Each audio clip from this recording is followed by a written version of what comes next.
So today we'll show you how you can do slow motion in DaVinci Resolve and make it look nice and smooth. So first of all, I have the clip that I just want to make into slow-mo.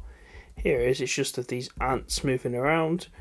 Next I'm going to go and right click on my clip. I'm going to click change speed.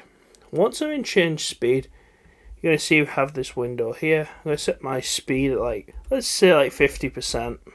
Oh, forgot to show you one other thing you must have ticked. You want to have ripple timeline ticked as well. So I want to do that, just click change. And then once we've done that, you want to go over to your video side and your inspector.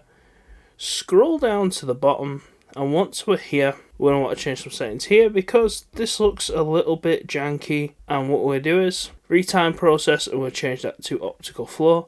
And then the movement estimation, we're going to change that to enhance better. And as you can see on the video at the moment, it doesn't look that good. I think there's some sort of software error or something with the timeline. But I'll show you one I exported earlier, and it does work quite good. This is the slow down video, the exact same clip. It's about 6 seconds long, as you can see. So that's how you slow down a clip in DaVinci Resolve. Thanks for watching, guys. Please like, comment, subscribe. I'll see you next time.